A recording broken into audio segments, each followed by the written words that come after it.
बढ़ेंगे। समाजवादी पार्टी ने सदस्यता अभियान को गति देने के लिए जिलेवार प्रभारियों की सूची जारी कर दी है, जिसमें 72 जिलों में करीब 80 बड़े नेताओं के सदस्यता अभियान का प्रभारी बनाए जाना और उनका नाम सामने आया है।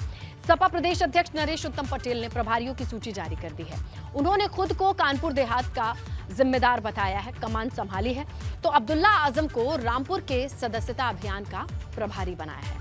तो देखिए, जिम्मेदारी बांट दी गई है, जिलेवार तरीके से हर किसी की जवाबदेही तय कर दी गई है, क्योंकि सदस्यता अभियान के प्रणेता रहेंगे, उनके कंधों पर ये भार रहेगा, जवाबदेही भी उनकी रहेगी। उनके क्षेत्र में, उनके जिले में कितने सदस्य जुड़े, कितने नहीं जुड़े, समाजवादी पार्टी का संदेश कितने प्रखरता से लोगों के बीच पहुंचा, इसके लिए ये बड़ा अभियान चलाया गया है। 80 नामों की सूची दी गई है, जिसमें 4 बड़े चेहरे और बड़े नाम आपके सामने हैं।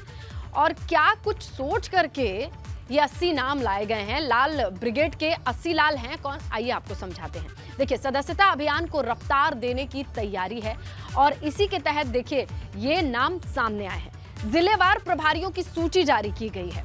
72 जिलों में करीब 80 बड़े नेताओं को यह जिम्मेदारी दी गई है और हर जिले की एक सूची के, हर जिले के आगे एक नाम दिया गया और कुल मिलाकर के 72 जिलों में 80 बड़े नाम, बड़े नेताओं को यह जिम्मेदारी दी गई है। इसमें कौन कौन है? कई सांसद और कई विधायक हैं जिनके नाम को शामिल किया गया है, उनको जिम्मेदारी दी गई है। इसके अलावा अगर आप देखें तो पूर्व सांसद और पूर्व मंत्रियों को भी ये जिम्मेदारी मिली है।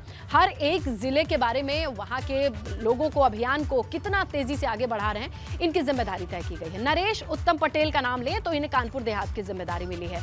अपना नाम उन्होंने कानपुर देहात के आगे लिखा है। इसके अलावा राम गोविंद चौधरी को सुल्तानपुर की जिम्मेदारी मिली है। आगे आप बढ़ेंगे तो आपको अगला बड़ा नाम मिलेगा माता प्रसाद पांडेय का।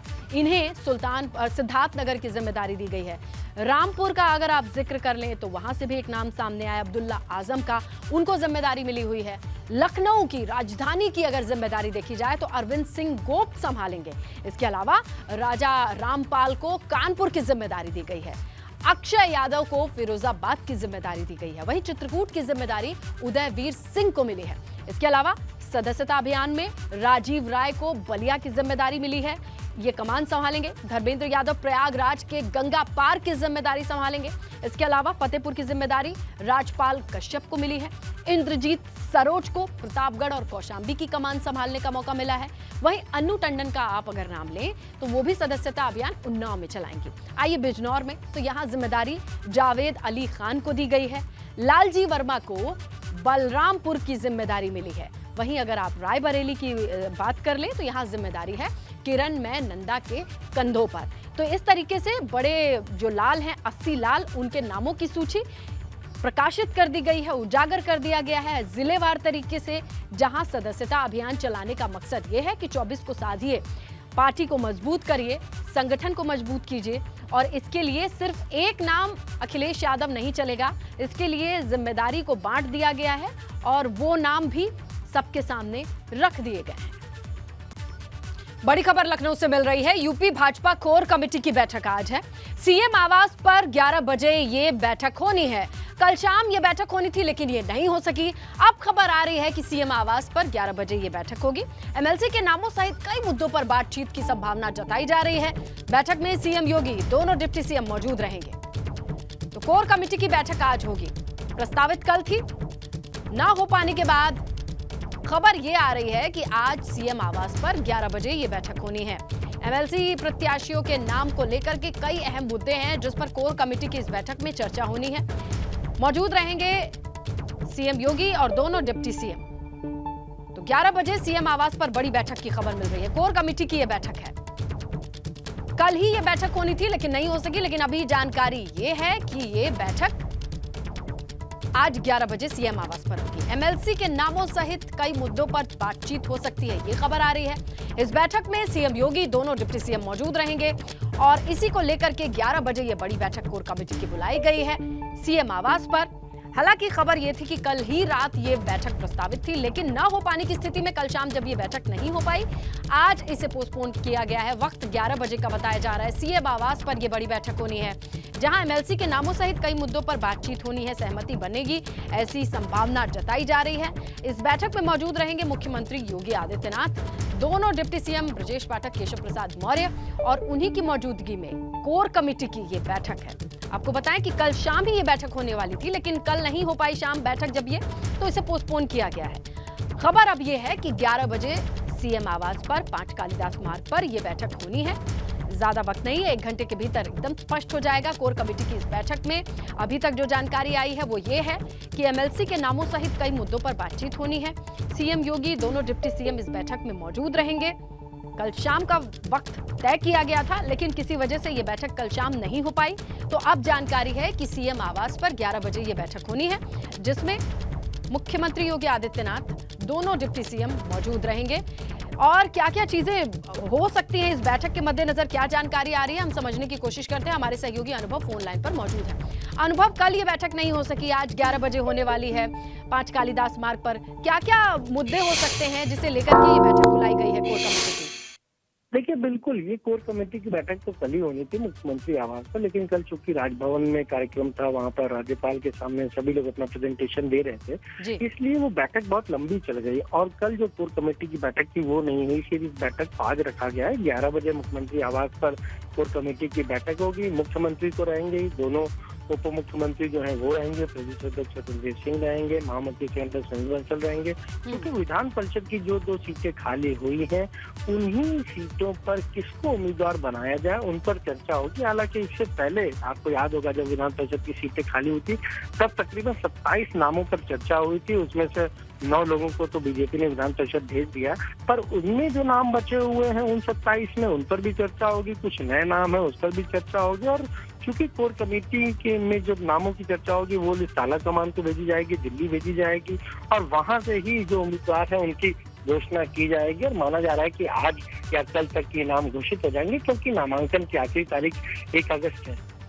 बिल्कुल अनुभव, तो 11 बजे ज्यादा वक्त बाकी नहीं है, ये बैठक शुरू होगी। फिलहाल जानकारी ये है कि 2 सीटों को लेकर के चर्चा, कौन होगा ये प्रत्याशी, इस पर मंथन हो सकता है। शुक्रिया अनुभव तमाम जानकारी के लिए। तो देखिए, 11 बजे ये बड़ी बैठक होनी है कोर कमेटी की, कल ही होनी थी, लेकिन आज 11 बजे सीएम आवास पर यह बैठक होगी। सीएम रहेंगे, दोनों डिप्टी सीएम रहेंगे। कोर कमेटी की इस बैठक में ये मंथन होगा।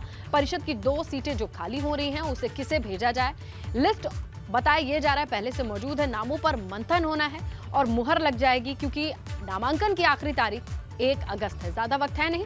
ऐसे में कोर कमेटी की इस बैठक में फैसला लिया जा सकता है कि परिषद में किन 2 सदस्यों को भेजना है, उन नामों पर मुहर लगानी होगी। और इसी को लेकर के कोर कमेटी की ये बैठक बुलाई गई है। कल ही ये बैठक होनी थी। हमारे सहयोगी अनुभव ने बताया कि राजभवन में जिस तरीके का कार्यक्रम था, प्रेजेंटेशन रखी जानी थी, इस कार्यक्रम में ज्यादा वक्त लग गया। तय वक्त से ज्यादा वक्त लगने के बाद ये फैसला लिया गया कि इस बैठक को कल किया जाएगा, और ये बैठक आज 11 बजे सुबह होनी है कोर कमेटी की, जिसमें सीएम, दोनों डिप्टी सीएम मौजूद रहेंगे। एमएलसी के नामों सहित कई मुद्दे भी बताए जा रहे हैं जिन पर बातचीत संभव है। 11 बजे ये बैठक शुरू हो जाएगी। जो भी इनसाइड अपडेट्स आएंगी हम आप तक जरूर पहुंचाएंगे।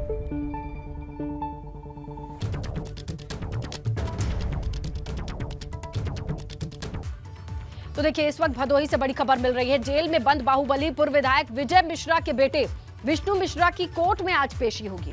विष्णु को लेकर एसटीएफ थोड़ी देर रात गोपीगंज थाने पहुंची, ये खबर आई, जहां अब से कुछ ही देर के बाद जिला मुख्यालय कोर्ट में 10:30 बजे विष्णु की पेशी होनी है।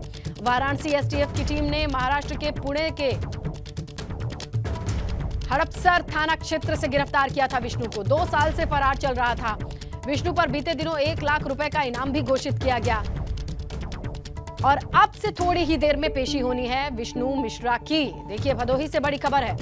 बाहुबली पूर्व विधायक ज्ञानपुर से विजय मिश्रा के बेटे विष्णु मिश्रा पर, जहां आज उन्हें कोर्ट में पेश किया जाएगा। एसटीएफ देर रात गोपीगंज थाने लेकर पहुंची है विष्णु को, और अब से कुछ ही देर बाद मुख्यालय स्थित कोर्ट में पेश किया जाएगा विष्णु मिश्रा को।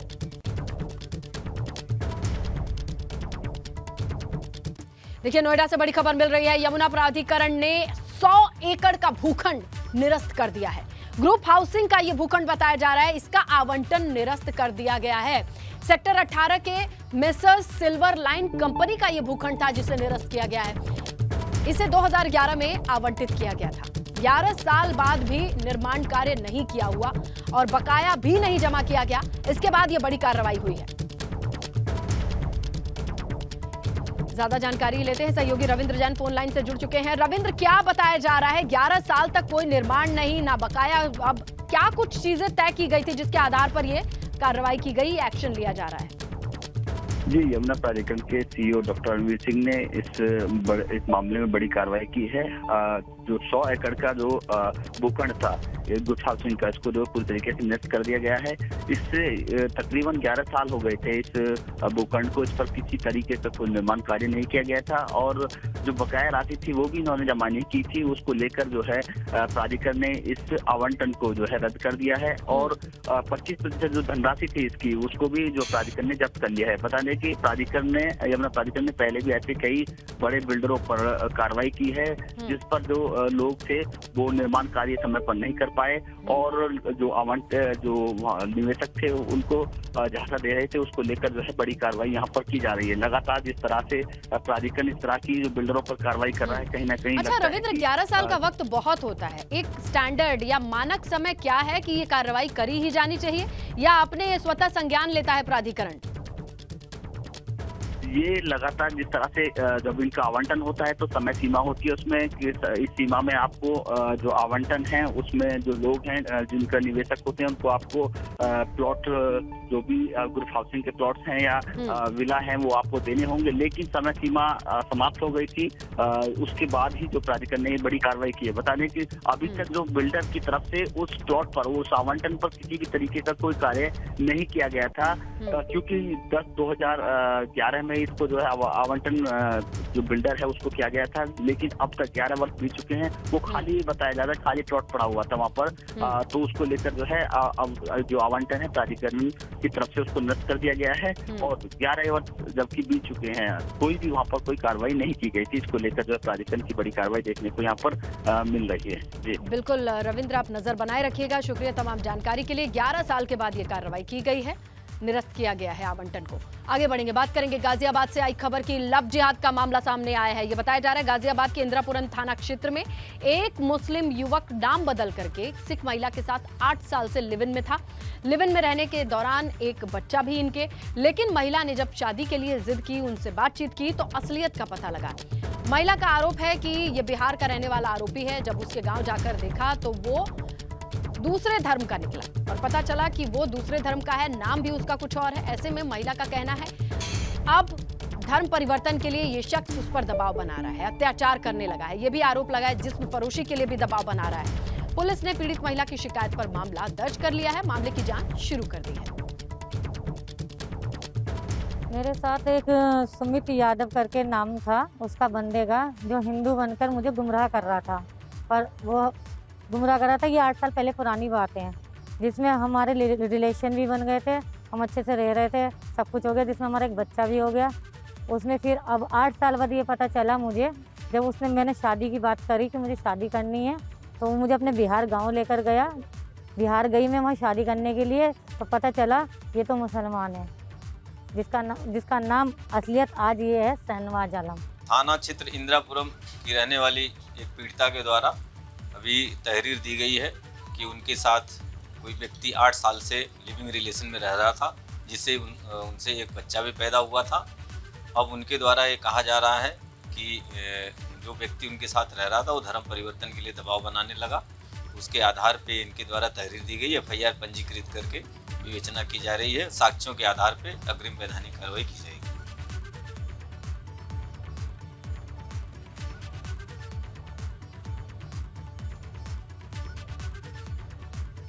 तो देखिए गाजियाबाद की ये खबर है। बताया ये जा रहा है कि लव जिहाद का ये मामला हो सकता है। हालांकि पूरे मामले की जांच कर रही है पुलिस, अभी तह तक जाकर के पड़ताल की जाएगी। महिला ने गंभीर आरोप लगाए हैं, लव जिहाद का मामला बताया है, इसके अलावा जिस्म फरोशी का दबाव बनाने का आरोप लगाया है। अब इस पूरे मामले पर देखना ये होगा कि आगे क्या कार्रवाई होती है। जहां महिला ने आरोप लगाया कि शख्स ने 8 साल लिव इन में रहने के बाद भी नहीं बताया कि उसका असल नाम क्या है, उसका धर्म क्या है। खबर गाजियाबाद से है। मोदीनगर थाना क्षेत्र से मारपीट का वीडियो सामने आया है। एक युवक की कुछ लोगों ने सरेराह डंडों से पिटाई की है। मोदीनगर क्षेत्र का वीडियो वायरल बताया जा रहा है। कुछ युवकों को गाली देने से रोकने पर प्रिंस नाम के एक युवक की पिटाई हुई। दबंगों ने लहूलुहान करके पीटा।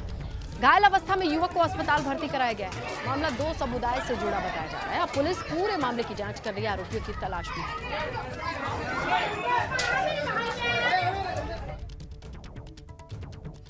बाराबंकी में 6 साल की मासूम बच्ची के साथ दुष्कर्म की घटना सामने आई है। मासूम बच्ची के साथ दुष्कर्म उसके जीजा ने किया है। वहीं अब आरोपी जीजा की तलाश पुलिस कर रही है, दबिश दे रही है। बच्ची को इलाज के लिए अस्पताल भर्ती कराया गया है। देखिए, बाराबंकी से हैवानियत की ये खबर आई है मासूम बच्ची के साथ, और रिश्ते को शर्मसार करती इस पूरी वारदात पर पुलिस अब सक्रिय है, तलाश में है ऐसे शख्स की जिसकी हैवानियत की वजह से 5 साल की मासूम अस्पताल में है। झगड़े के बाद आवेदिका बाराबंकी अपने मायके आ गई, और बाद में कल वो बच्ची जब किसी रिश्तेदार के साथ यहाँ बाराबंकी शहर आई तो उसने बताया कि उसके जीजा ने उसके साथ मारपीट की थी। उसके बाद उसके साथ दुष्कृत्य किया था। तो तहरीर के आधार पर उचित धाराओं में अभियोग पंजीकृत कर लिया गया है और विवेचनात्मक कार्रवाई प्रचलित है। खबर मऊ से है, जहां उफनाई घाघरा नदी का रौद्र रूप दिखाई दे रहा है और नदी के किनारे इलाकों में कटान की तस्वीरें सामने आ रही हैं। कटान की तस्वीरें मऊ के मधुबन तहसील के देवराचल की नई बंटोलिया गांव की बताई जा रही है। घाघरा के किनारे गांव को अब खाली कराने के लिए प्रशासन की तरफ से मुनादी कराई गई है। प्रशासन की ओर से राजस्व कर्मियों ने चेतावनी दी है। नदी का जल स्तर बढ़ने से, कटान बढ़ने से गांव भी इसकी जद में आ सकता है, चपेट में आ सकता है। इसीलिए गांव के लोग गांव खाली करके सुरक्षित स्थानों पर चले जाएं। वहां ग्रामवासियों को सूचित किया जाता है कि वो अपना सामान लेकर उचित स्थान जिन विद्यालयों पर उनको रखा गया है वहां ग्रामवासियों को सूचित किया जाता है। तो देखिए, घाघरा नदी ने कटान शुरू किया तो प्रशासन ने पहले मुनादी करके सूचित कर दिया है कि किनारे बसे जो भी गांव हैं वो गांव को खाली कर लें और सुरक्षित जगहों पर रुक करें, आगे बढ़ें।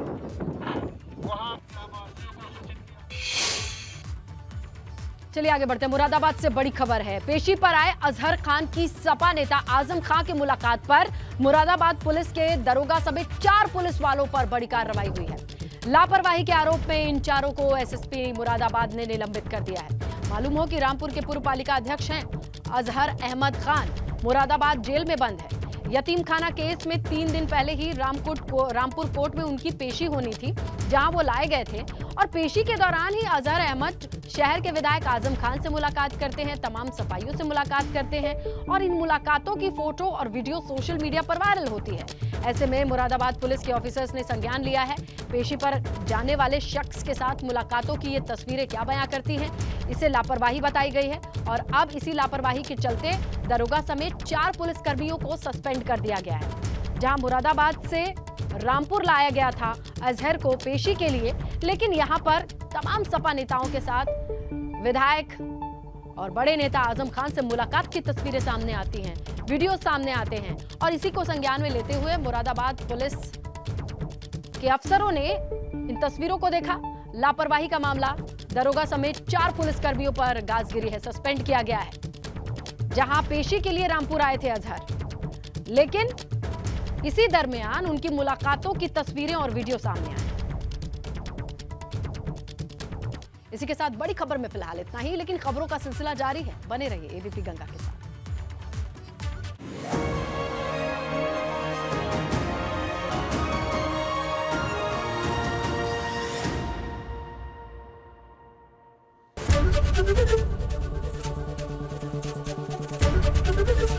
एबीपी गंगा, खबर आपकी, जुबान आपकी।